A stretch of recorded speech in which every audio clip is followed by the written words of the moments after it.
Before we get into conversation number 2, Ernie and I had a discussion offline about some of the content in this episode, and we decided it best for me to offer a preface. At the beginning of the episode, I make light of the term alcoholic during our introductions, and we go on to talk about drinking in a way that could be construed as insensitive.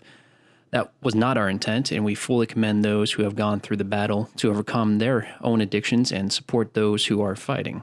Additionally, toward the end of the episode, we discuss some troubling trends in our society, including murder and violence. We in no way condone violence nor self-inflicted harm, and we hope our message conveys such.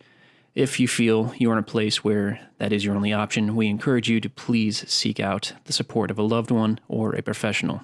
As we continue to find our voices as part of the Mosaic Life podcast, we'll inevitably find ourselves in positions where we'll ponder what is best for Ernie and I as a partnership, for you as a listener, and what we can do best to help make this world just a little bit better. Our feelings in regard to these topics, considering this conversation tackles honesty, was to leave the episode intact while offering this message of empathy beforehand. If we can be in any way a support system for you, please let us know. Enjoy conversation number 2. Welcome to the Mosaic Life podcast. Life is an art. Every moment a picture painted in time. The color, texture, lighting, all context. The Mosaic Life vision is to cast a warm glow on your masterpiece, highlighting the struggle while showcasing the culmination of years of hard work. Join us for guided meditations, interviews with authors and leaders, and engaging conversation as we explore the depths of our consciousness. Welcome, man. How are you? Good. I'm happy to be here. Yeah, me too. Yeah. I'm Trey. I know you know that, but I figure... Hi, Trey. It's always... I'm Trey. And I'm Ernie. You are not an alcoholic as far as I know, right? No, not today. This weekend I was. Had a wedding, for the record. Yeah. No, I mean, it is what it is. You got to have fun. You got to enjoy life. I mean, that is hopefully going to be one of the themes, the ongoing themes of the Mosaic Life. At least that'd be a goal of mine. I'm not sure what your goals are. To enjoy it? To enjoy it. To enjoy life. Yeah, absolutely. Yeah. Oh man, so we are in an interesting spot. We're producing this podcast. It's brand new to us. We've done a little bit of recording in the past to test the waters, and here we are, a little bit more officially with some more insight to lend and some more, I guess, emotions and feelings to explore. That's what it feels like. Every week is going to be different as our life progresses, and we'll bring forward structured conversations with amazing people, and we'll also just bring the randomness that's happening to us. Absolutely. As truthfully as possible. Entirely truthfully. Never less than, hopefully. And that's, I can't put too fine a point on that. It's, we owe it to you. There's no sense in us doing this if we're going to be disingenuous.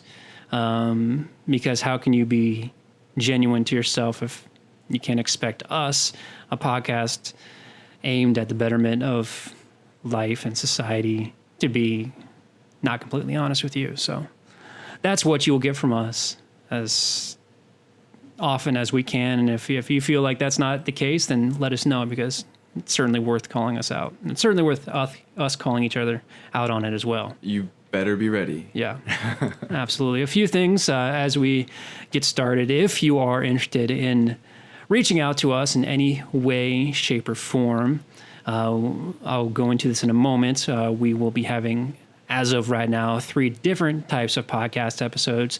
If you're interested in joining us for any of those, you can email us at that's spelled out ONE, mosaiclife@gmail.com. That's onemosaiclife@gmail.com. And of course, our website is onemosaic.life. And I feel like he is going to push me to be the best person I can on this platform. Ernie, what's our Instagram? Instagram, One Mosaic Life, just like the email, and we'll be posting there fairly frequently.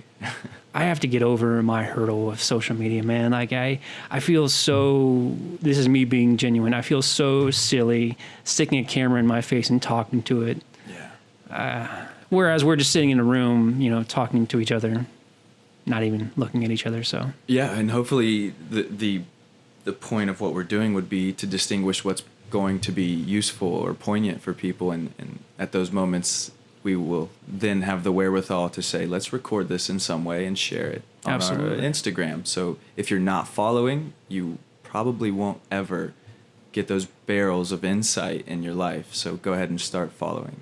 And that's One Mosaic Life. And that is all spelled out. Follow us and tell us what you hope to get out of this podcast. I know there's a lot of podcasts out there, so we appreciate you taking the time to listen to ours. One goal that I in particular had in creating this with Ernie was to be as respectful of your time as possible. We know it's valuable. That's our one resource that is non-renewable. Hopefully you value your time as much as we value ours. So we want to make sure we're providing the best possible content and quality of audio that we can to help you improve who you are, because I know that podcasts have tremendously changed my life. Yeah. And I particularly, we were talking about this before, but I particularly like the longer podcasts, the conversation length, hour and a half. So let us know what that's like for you, whether we're going too far with it or whether we should cut it off shorter. Again, we're fans of Tim Ferriss and the likes, and most of those podcasts are like 2.5 hours. They are. I don't know if we'll ever go Baby that steps, long, yeah. but hour feels good. Yeah, I mean, at least in regard to our conversations, I don't want to fall in love with our voices so much that we can just talk for 4 hours on end. But if we have someone interesting on the podcast and we give them the platform to speak, then we will, of course, elaborate that as much as possible. Which leads me into what this will hopefully become. This sounds like a boardroom speech, but basically there's going to be 3 parts to this podcast. First and foremost is what you're hearing now, conversationally. Ernie and I have known each other for 2 years now, almost. 2 years. And every time we get together, it's a running joke. It's probably only funny to him and I. We try to outdo each other in regard to how... I say this sarcastically, how woke we are, or how good of people we can become, or how, I guess, centered is probably the best way to put it. How woke. It's woke. I hate myself for saying that. No, it's going to be the most popular hashtag on our Instagram. So. Yeah. So you will hear the conversations that Ernie and I have, such as this, and then next... you will be hearing, I guess in no particular order, Ernie, you are quickly becoming, I don't know if you're studying to become or if this is self-practice, but you are a meditation instructor. I'm saying that because I want you to believe it. Hopefully you already do, but you are a meditation instructor. So you're going to be providing meditation content for our listeners. Yeah, and most of it would be from experience in programs or just my own aspects of meditation that I've put into my toolbox. And so I had issue with calling myself a meditation instructor. But since giving this to other people and taking time with other people, I've seen how powerful it can be. So I'm open to that title, and we will be recording meditations. Well, I will be at this point, and adding those to supplement what we're doing with the conversations and otherwise. Absolutely. Yes. And I am very excited for those elements of our podcast for a number of reasons. One, meditation is huge right now, rightfully so, because it's extremely healthy and extremely good for treating anxiety and many other ailments in our modern day life. 2, I am always looking for great meditative content. I will personally endorse Tara Brach or Tara Brach. I meditate to her podcast almost daily.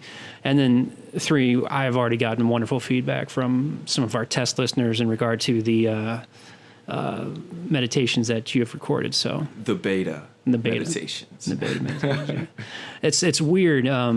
It's just completely a completely different side point.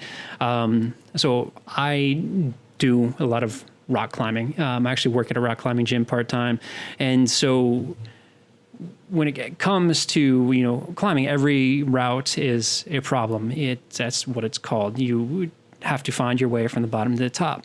And when you get stuck on a problem, people like instructors or staff members or other climbers, they can offer you what is called beta, which is information on how to get from A to Z or from bottom to top, which I found interesting because when I think of beta, I think of, testing, like the context you just provided. So, or a secondary thing even too. Yeah. But yeah, anyways. There was no point to that other than the parallel that I drew there, but yeah. Rock climbing. Yeah. Yeah.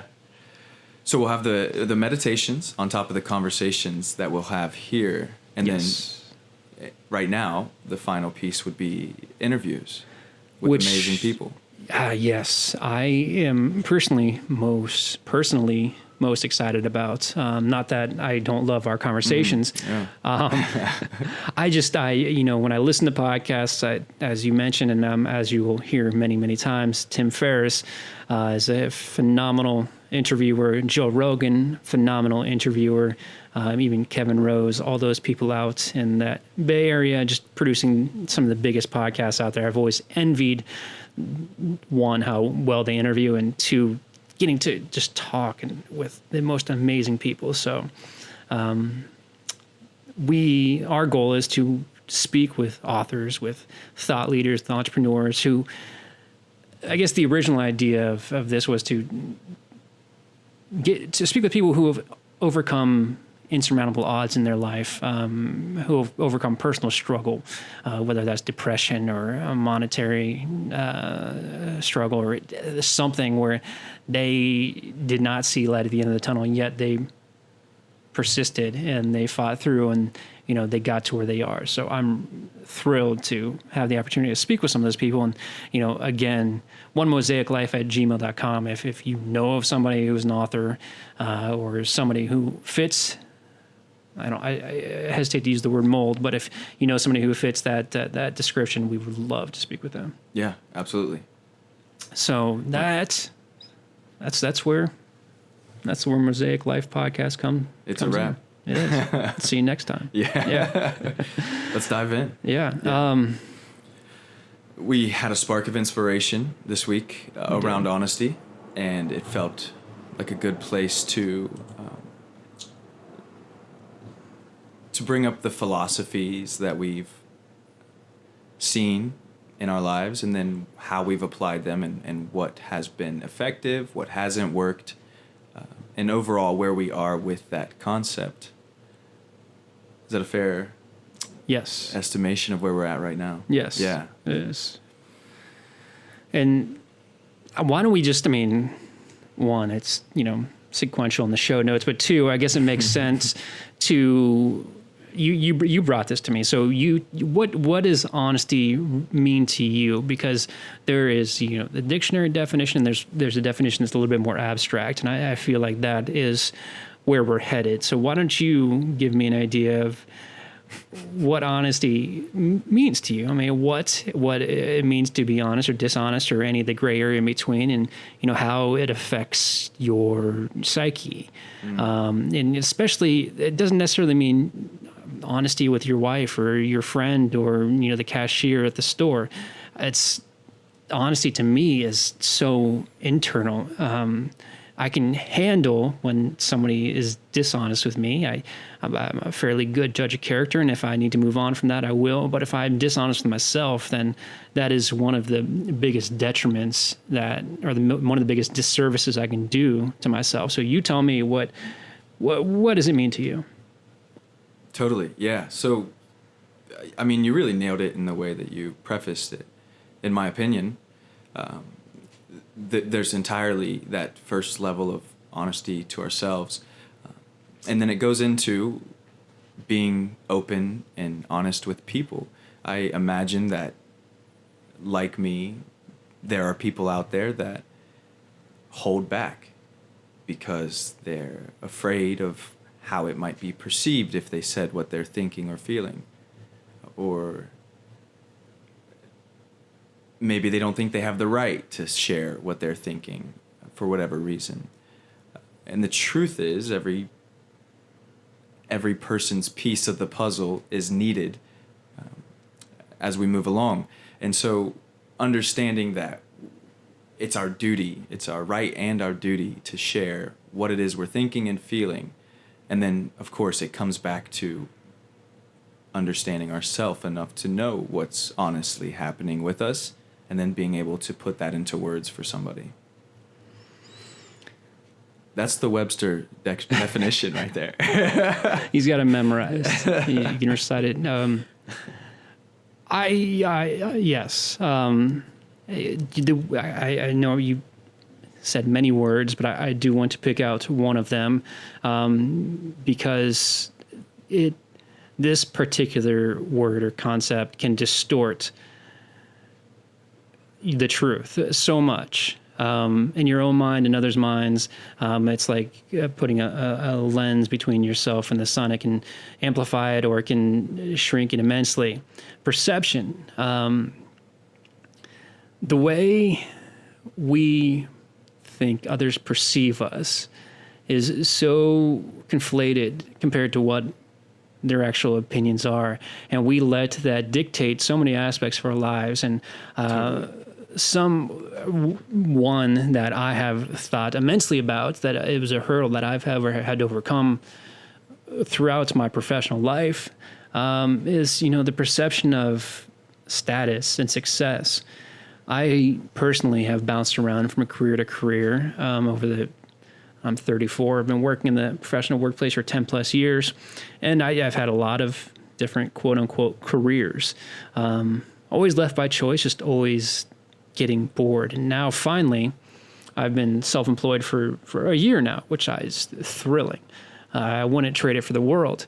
But part of that territory comes with, an unstable income. And so I chose, as I mentioned, I do work part-time at a rock climbing gym, making $9 an hour, but it's something that I truly enjoy, and it's a couple $100 extra in cash every month that can actually go a long way. And, I've thought a lot to myself lately, thinking about the life in which I was raised, and, my peers around me. There should be no negative stigma for, doing whatever you can to support your true passions, especially when it comes to your happiness. I know so many people who are so stressed and so anxious about waking up Monday morning and going to work. I used to have that. I don't have that anymore. And, having a supplemental part-time job is helpful for that.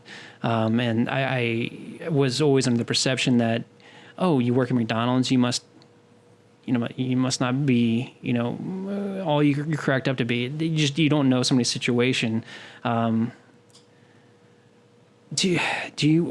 are your thoughts on the perception that others have on you? Do you share that same mentality? Do you think that other people have looked down upon your choices? What are your thoughts on honesty and perception with yourself? Yeah, this is totally in line with the way I see honesty, because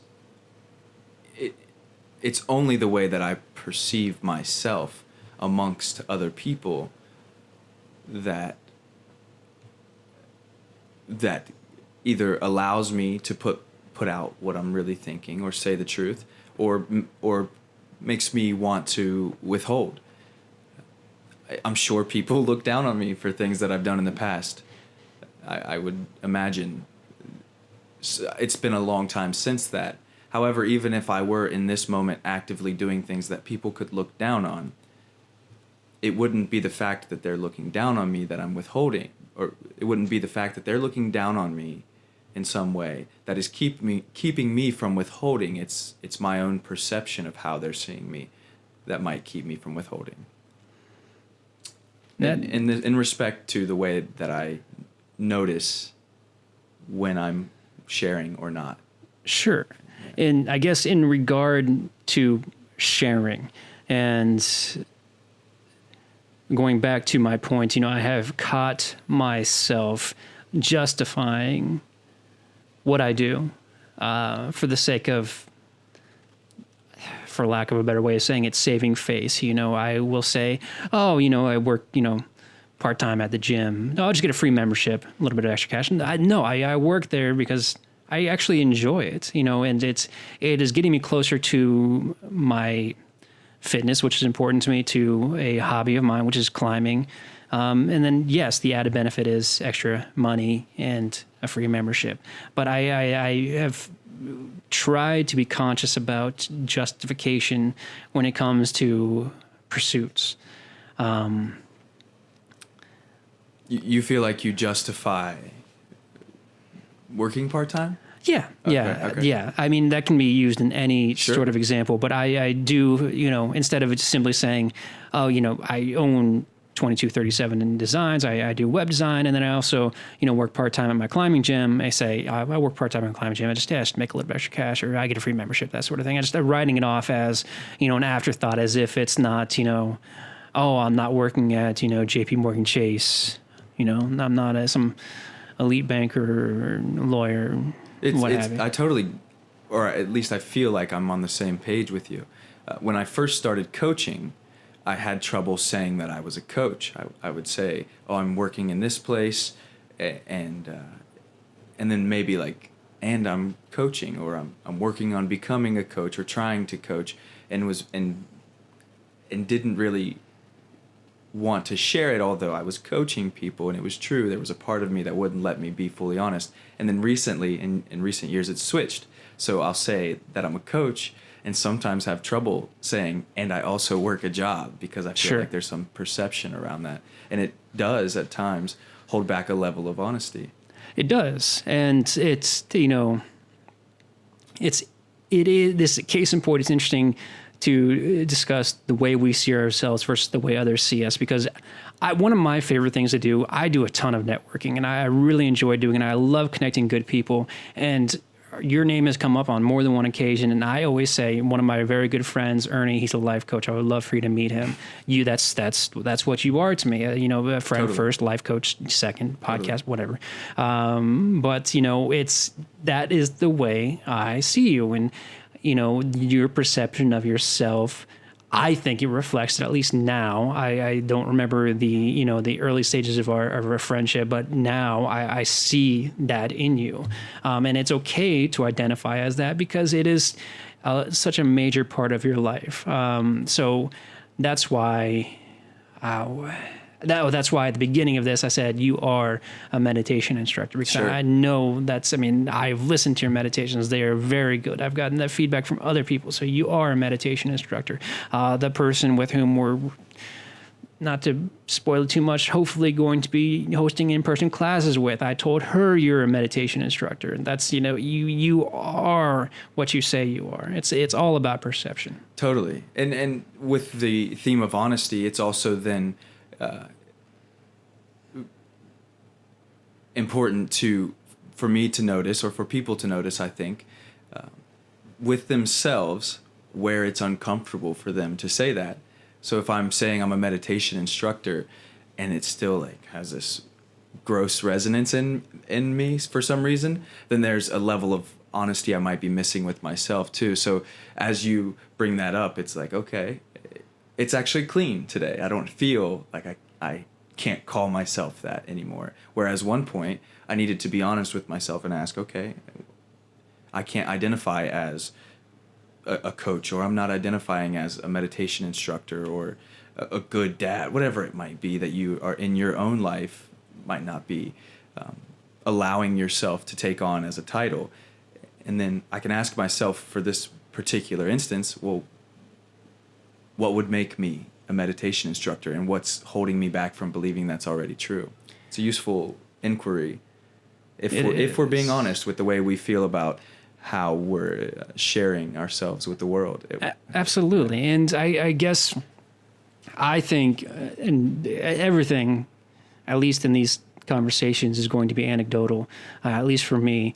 But I think a personal struggle or a personal barrier when identifying as something is, oh, I do this, but I'm not as good as so and so. I am, I develop WordPress websites, but I, am no Mark Zuckerberg. I don't know. I'm not great with PHP or MySQL or Ajax or anything like that. That's, that's like saying, as a little league baseball player, you're not going to say, oh, I play no, you're a baseball player. You may not be Kenny Griffin or Sandy Alomar or all these people from the freaking 90s, because I don't watch baseball anymore. But just because you're not, a major league baseball player, you're still a baseball player. Yeah, what's that saying? Something about we judge ourselves internally on how we see other people externally. Have you heard that? I may have heard that at some point, but the way you said it sounds good, so let's go with that. Yeah, put quotes around that and put it on our Instagram at One Mosaic Life. Okay. Absolutely. Totally. I will. No, yeah. Somebody important said that, and of course I'm not important, right? Yes, you are. Yes, you are. See, think about it. No, irony's sake. I get it, but I want you to be truthful with yourself, because if you think about the people in your life, you're hella fucking important. Sure. And we are going to cuss on occasion on this show, so my apologies. It's not going to be exorbitant, but we will. Like your kids, your wife, those people will think you're very important. So yes, identify as that. Totally. Hold it. Yeah. Well, yeah. And give ourselves permission to do that. Yeah. Because I do say it as a joke, but I would say as I feel into it a little bit more, there's some truth there. And I was thinking about that today on the drive up here and wondering if my state of mind was proper for recording a podcast. And I thought the only thing stopping me was my state of mind. And so I started to remember all of the important things that brought us to doing this, the reasons we're good at it, the reasons we have important things to share, and that we can say these things with confidence because we've experienced them, learned from them, grown through them, and can now give that to people. See, we do have unique perspectives in this sense. It may not have been mentioned yet. I don't know. I also host another podcast, #questions. So I do have a fair amount of experience in podcasting. And what you say to me is I see your mindset, but I think that you are in the perfect state right now to have a conversation like this. Totally. Any apprehension that you have, I think it plays well into the topic of conversation. And I see this conversation. We're a half an hour in almost, and I think it's what you're bringing to the table today, I think, is phenomenal. So don't second guess how you feel like something's going to turn out just because your state of mind isn't prime for what you expect. Totally. And it's a matter of just being able to shift it and see that in whatever moment we're feeling a certain way about something, if we can be honest in the way that we feel and be honest in the way that we have complete control over our feelings, then we can move accordingly. And the same thing goes when, like we were saying, having these ideas or titles and being able to judge ourselves, not judge ourselves. What we do is judge ourselves internally based upon somebody else's external, the way we see them externally.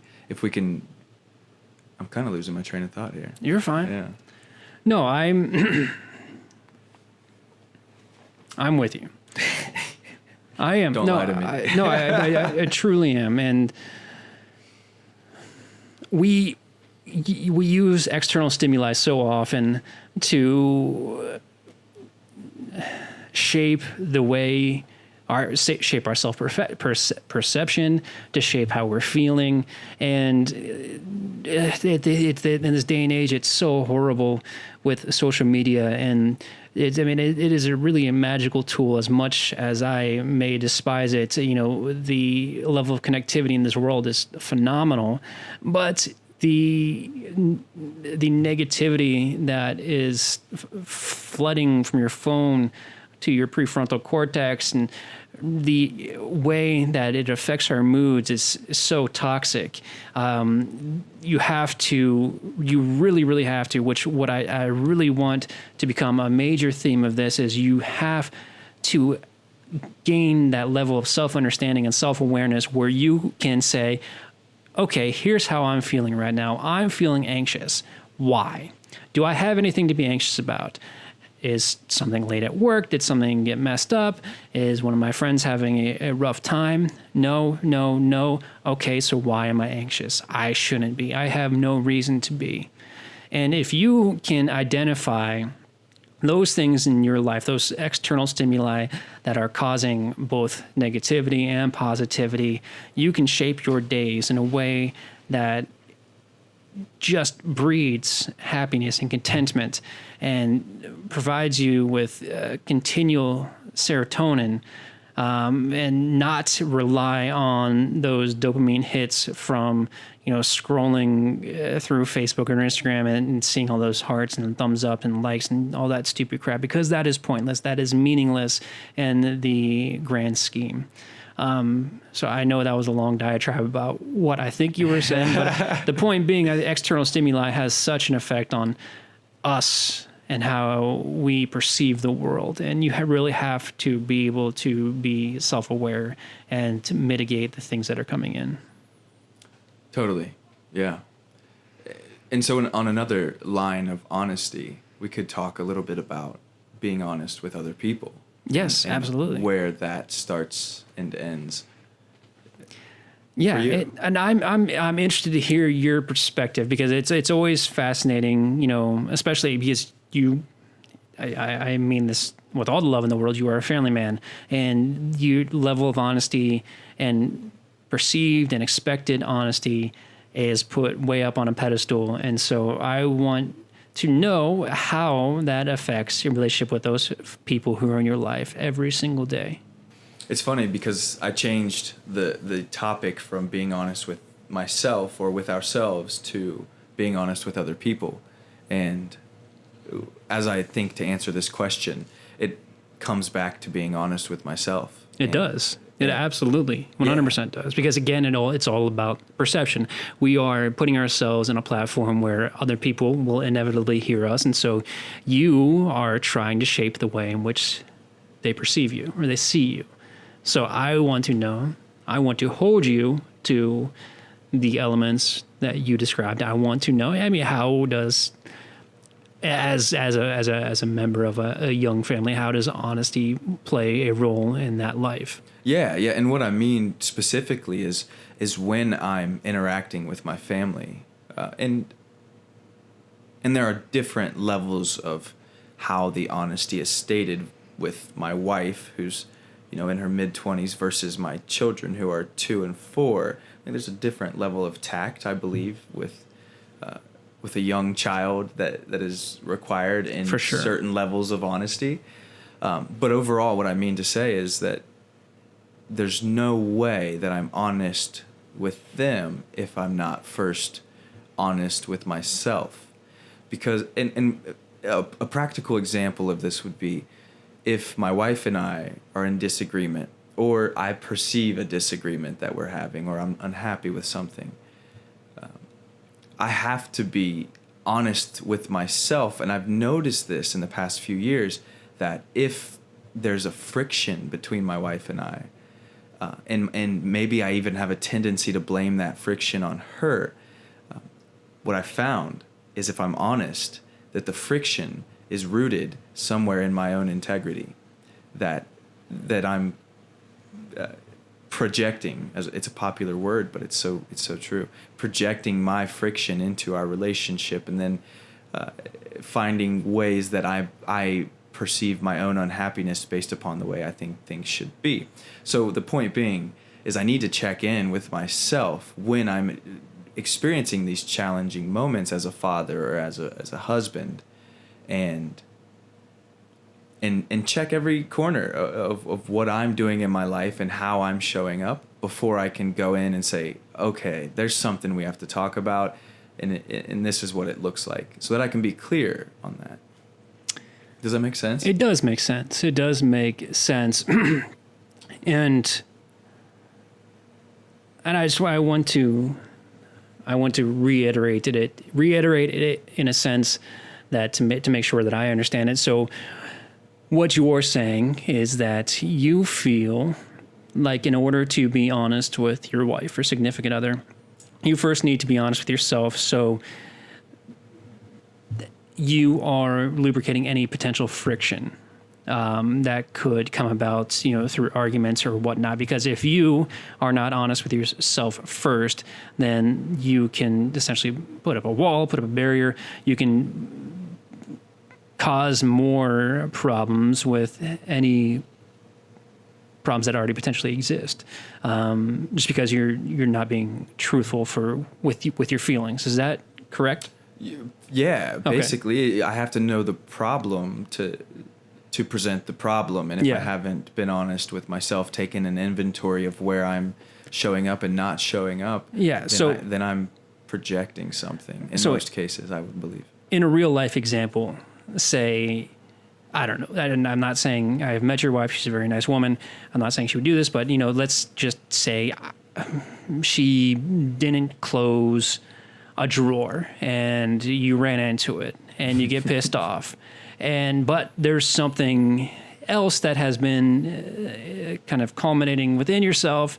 And so this is in essence what snapped you. And so you get mad and you get in a fight, and on the surface, you think it's because you messed up your hip because you ran into a I could say it's drawer. Because she's careless, right? These are things I could make up. You were being careless. You left a drawer open and it hurt me. On the surface, that's where I could go.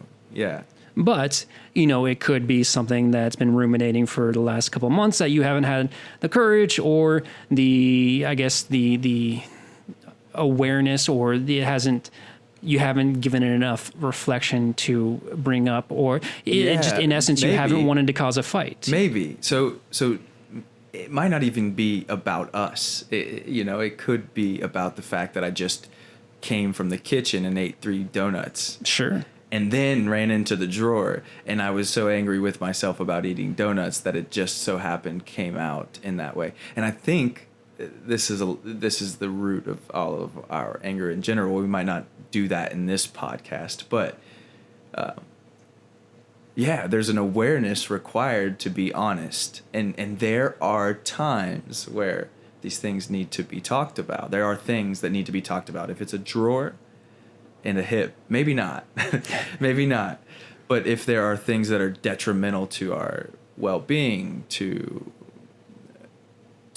communication, to happiness, and we can only see that thing in the way, then it's something that needs to be talked about and needs to be brought up. So Agreed. How do you, in moments where you have challenging conversations that maybe you don't want to have and maybe put off, those types of conversations like, I don't need to talk about this. How do you approach something like that with somebody? That's a very good question. And I'll kind of, again, take this back anecdotally to a few years ago when I didn't drink for the first 4.5 months of the year. I think it would have been 2018, maybe. I think it was 2018. So I didn't drink till the middle of May, and just because I chose not to. And so one of the side effects of that, I noticed that I was approaching problems much more head on. I was accepting them. I was accepting the consequence of any actions that I had taken, and I was moving forward toward them as opposed to running away from them. And so that kind of parallels to, when it comes to having a hard, difficult conversation with somebody and being honest with them, the best way, as uncomfortable and anxiety-inducing as it may be, is just to be blunt and straightforward with them. Not everybody is going to take that as well as, you think it may go in your mind, but I think you are doing everybody in the party a disservice by not being completely upfront and honest, because something small may snowball into something bigger and bigger, or it may just be an issue that causes two people to not speak anymore when it's just a minor misunderstanding.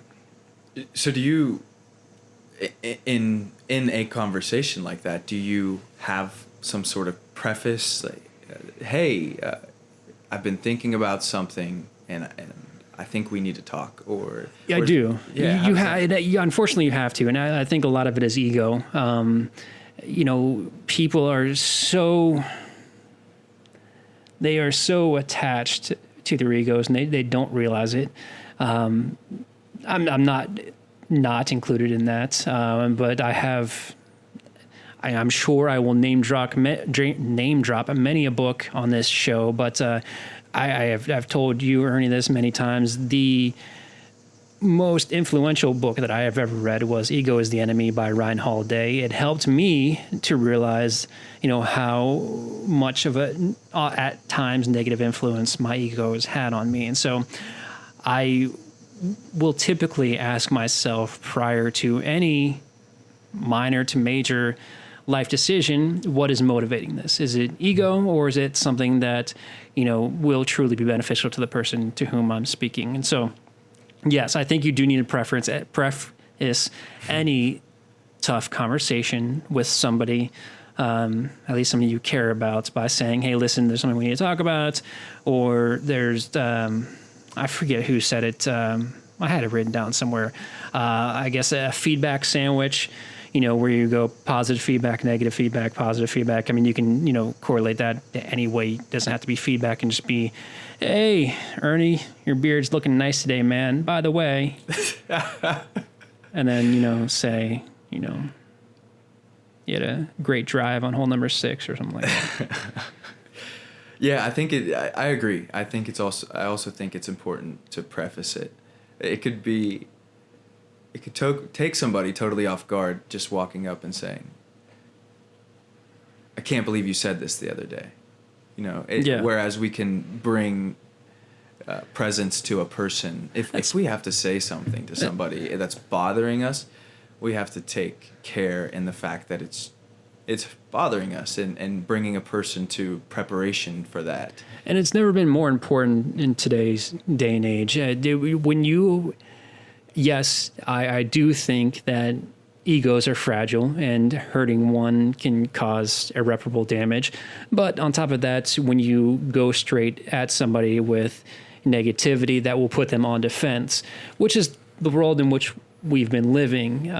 It's created it's divided our country up into tribes, and with no channels of communication, because everybody is on edge with how feedback is being received. You're wrong. No, you're wrong. No, fuck you. It's just trying to communicate something clearly and effectively in the most empathetic and compassionate way possible will help diffuse and disarm, and then also allow you to get their side of what may be wrong, and what may ultimately be the case is that allows them to open up to you to be honest in return. Yeah, that you bring up an important point, because if we go to somebody, this is my belief, of course, and it seems to run true in my experience.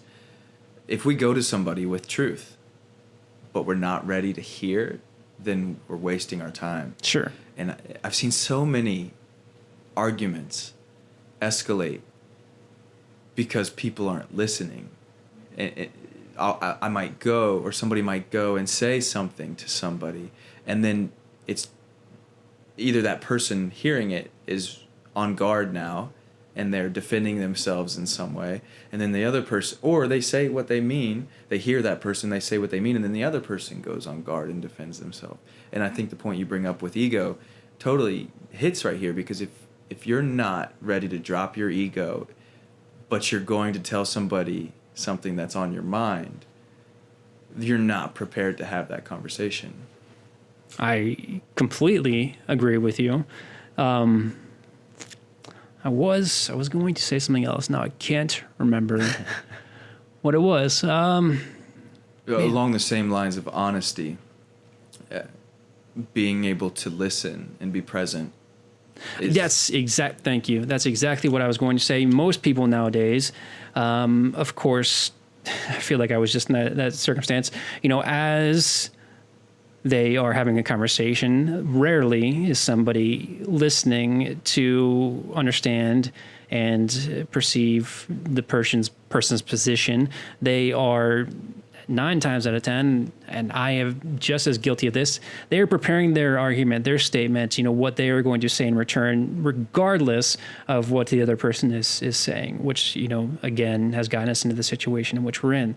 So offline, Ernie and I were actually talking about how this particular podcast, we are going to have to hone our listening skills as best as possible to make sure that we're providing equal and valid points to each other. So that is the point. And what's that look like for you? Because in my experience, when we sit down to have a conversation, or maybe we're with other people and I'm watching you experience other people or something, I just really feel like in your responses that you've listened, that you've noted things that are important in what they're saying, sure, and maybe even seen,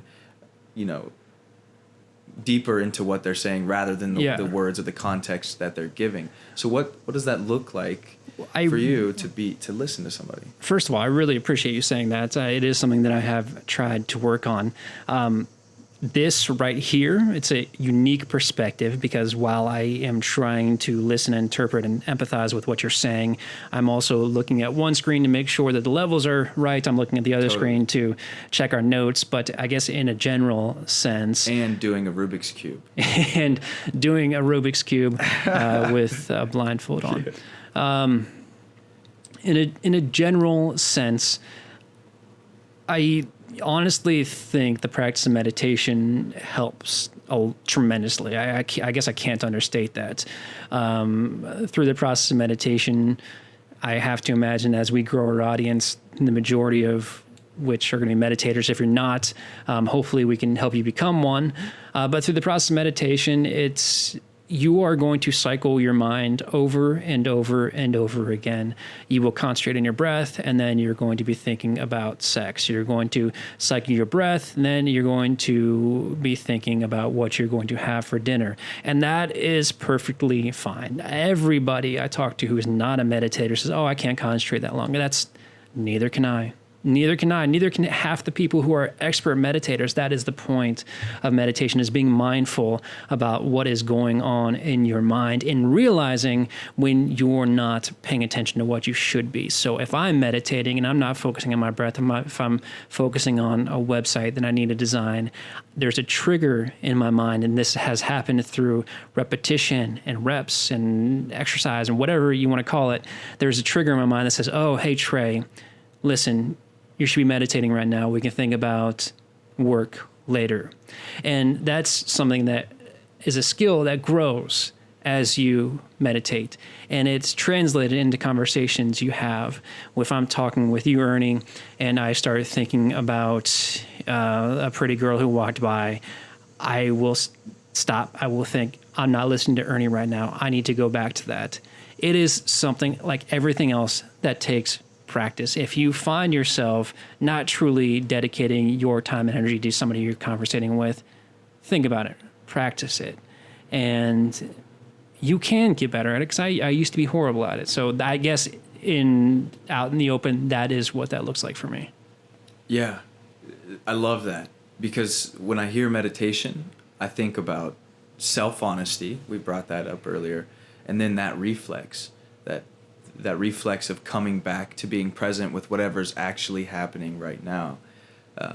And the thought that comes up or the first thought that came up rather was, okay, well, if you're seeking to be honest, then would your first pursuit be to listen or to focus? And maybe that's true or not, but then I thought, okay, well, yes, absolutely, because that is also the foundation of being honest with yourself.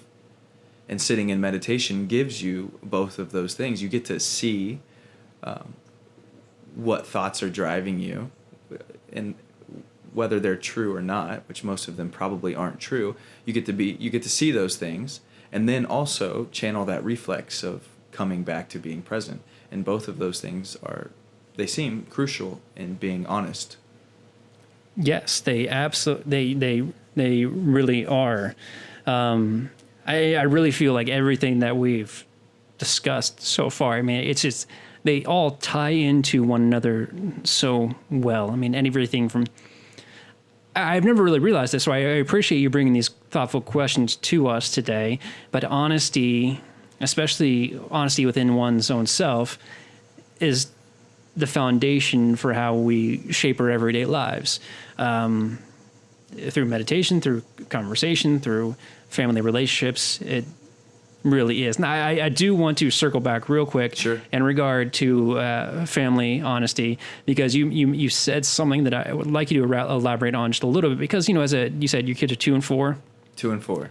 So yeah. I think, and there are certainly millions of different parenting styles, but you probably can't be 100% honest with your kids all of the time. And so how do you shape that so you can set them up to be open-minded and understanding when they are old enough to, get things, to interpret them, to let them become a part of their lives? And so, it doesn't matter to me. I've never met your kids, so whether or not if they ask you a question about sex or drugs or rock and roll, how do you react to that as a parent, in a way that you want to be as honest as possible, but still the protect questions them? Haven't gotten too intense in that way yet, and I do my best to be as honest as possible when things come around. Where honesty for me most often shows up right now is not in those moments where my daughter comes and asks me a question, because so far I've been pretty spot on with that. My wife and I both. I love the way my wife's able to talk to the kids and bring clarity to things for them, and then maybe not, and still add discretion to that in some respect. But for me, where honesty and listening both come up most as a parent is in disagreement. And it feels like a flaw. I know it's not. It feels like a flaw sometimes just because of traditional parenting. So what I'll say is I try to talk through things with my kids to understanding, which is challenging with the 2-year-old. It's challenging with the 3 or 4-year-old. But I want to be completely honest with disagreement, or how I feel versus how my daughter feels at 4 years old, and also be able to listen to that. And I say I feel like it's flawed sometimes because it can be hard. It can be really hard. And my daughter has caught on in a way that if I'm not fully conscious and present with her, she'll just talk in circles and will not get anywhere. But honesty in the format for me, or in the form of parenting, comes in that being like, this is how I see it right now. You're not going to bed, and this is how I see it. Or we have somewhere to be, and you're fighting me about brushing your teeth. Like those types of honesty. And this is what's happening for me. I feel myself getting hot. I feel my chest tightening up, and saying, maybe not in extreme detail where I might reflect how I'm feeling in my body to an adult, but to some level, my experience, being honest about that with my children, and then allowing for them to do that also. Yeah, that's a long-winded answer. No, it's a very good answer. It's a very well thought out and thoughtful answer, because I don't have any experience with that outside of you have a cat, don't you? I do have a cat, and I Same am thing. way too honest with him. Okay. So. Anyways. Yeah. I do appreciate that, because I have the perception as an outsider that not all parents are like that.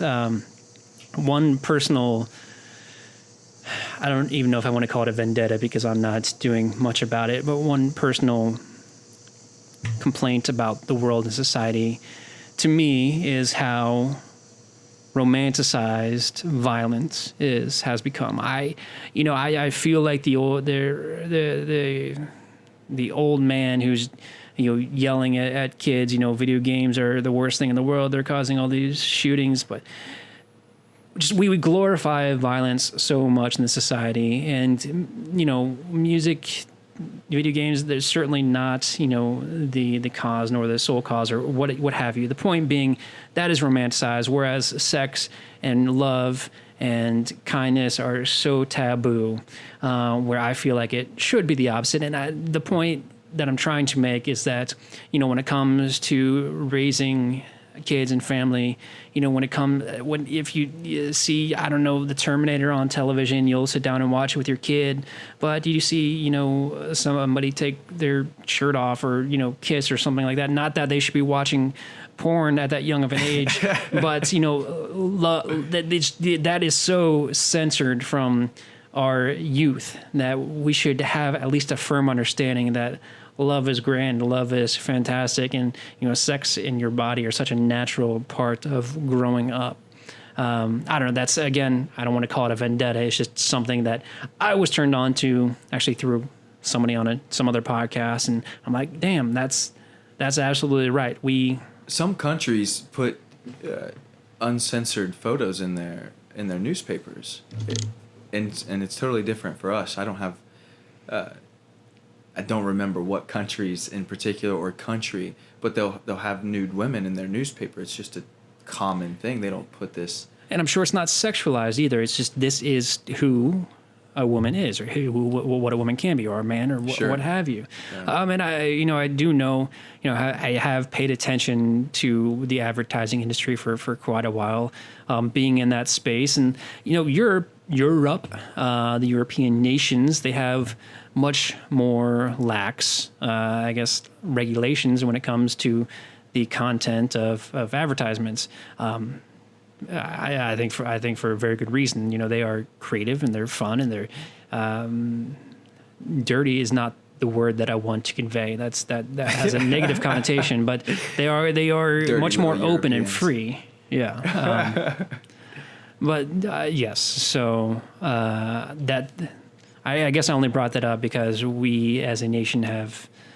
I see it so often where people want to pull the veil over their kids' eyes or their spouse's eyes or sisters, brothers, what have you, when it comes to sex, love, the natural human body. But when it comes to, pulling out an AK-47 and blowing somebody's brains out, that's, it's a box office hit. And for the record, these aren't conversations I've ever had with my children. Oh, good. Oh, well, yeah, no, I'm sure. But yeah. And they're not particularly funny either. But I guess rather than cultural conversations and honesty, what I mean to say is that the majority of honesty for my children is around presence and experience, and how that varies from person to person. Absolutely, yes, absolutely. Which they line up cultural. I mean, most of what I'm probably teaching is some sort of culture. It has to be, of course. Yeah. But it's not AKs and porn. Well, that conversation's like 6+, so I'm gonna have a few years before we can talk about those. I feel like you'll be good at that. I will. Is that a compliment? It is. No, it is a I compliment. can't tell. And I don't know. My train of thought instantly went to, I wonder when, because if you don't want me to say this, I won't say it or I'll cut it out or whatever. But talking about, at some point in time, your kids are going to want to smoke a joint with you. We can cut that. Okay. No, I don't care. Okay. I don't know, man. That brings up a whole different story, because I've listened to many people talk about their experience with drugs or psychedelics and what age they were, and I'll say my honesty with my children, with my family, and hopefully with the world comes from what's happening in this moment and what do I truly think about it right Mm-hmm. now, what feels right, because then I hope that those conversations, when they do come up, that I'll be present in those moments and be honest and be able to listen as well. Yeah. That's I couldn't think of a better way of approaching that situation. Are there any elements of honesty that we have not touched on before we start to unwind here? I know you had a lot of good probing questions, and we've kind of gotten through most of these, and we've had a phenomenal conversation about honesty, and I had more than I'd ever thought of think about honesty. So I appreciate that. Yeah, no, I mean, there are so many things that we talked about that I want to continue to talk about, but you mentioned very wisely to be respectful of time, and with that respect to time, I think we're at a really good place. Yeah. Good. Well, I agree. Man, this is, I really feel good about this conversation that we just had, and I hope others will feel the same way. If I've learned anything from podcasting, it's that being relatable and providing an outlet for people to broaden their horizons, whether it's through comedy or through, self-betterment or self-fulfillment. That will be the key to our success. And as long as we are honest with each other, and as long as we are honest with the wonderful listeners we hope to engage with, and I don't see this going any other way. So thank you for being honest with me. Yeah, this is great. Yeah, it is. It is. Last time we spoke, I put you on the spot, and I'm going to do it again. And ask you to kind of take us out in a calming and meditative way. Prior to doing so, as I let you sit on that for a moment, I do want to remind everybody, you can contact us if you have thoughts on this episode, if you perhaps have a certain type of meditation you would like to hear, an author you would like to have interviewed, or you're connected with who may be seek benefit from what we do, please connect with us. Our email address is that is ONE, mosaiclife@gmail.com. Our website currently points us to our Red Circle podcast page. Red Circle is a phenomenal podcast distribution platform. That our website is ONE, again, onemosaic.life, Life. You can find us there. And we are on all of the podcasting platforms: Apple Podcasts, Spotify, Stitcher, everywhere you can find podcasts, you'll find us. Just search for One Mosaic Life. And then, of course, you can find us on Instagram by that same name. If you could do us a favor, if you do find us on Apple Podcasts, do us a favor, leave us a 5-star review. Maybe mention, what you got out of this podcast. The more reviews we get, the more open we will be to other podcast listeners. Apple's algorithm will use that and boost us when they see that people are enjoying our show. So that helps us out tremendously. I think that's about it, Ernie. Again, I appreciate you taking the time to spend with me, and I would like to invite you, and you can say no if you want to, but to kind of just take us out with either a quick thought, a quick meditation, just to say goodbye. No, no, just kidding. I do have a thought that I want to share. Yes, please. If you care about honesty, if that's a pursuit that you would want to take up in your life, which I hope that it is, meditation is a great way to do that. If you also struggle with meditation, one form of meditation that I've created for myself is called the WTF meditation. And what I'll do is I'll open a notebook on a table, and I'll sit there in the chair, and I will become still. And the first thought that pops up, I'll write it down. And then I'll go back to being still. And then if a thought comes up, I'll write it down. And I'll do this until I'm basically clean or clear of whatever is happening for me. And this gives me a good indication of where I'm at. This is me allowing myself to be honest with the thoughts that I'm having and the ones that I'm attaching to. And just aside from that, and with that, just remember that you aren't your thoughts. You are the viewer of your thoughts. So be light. Take these things lightly and take care of yourself.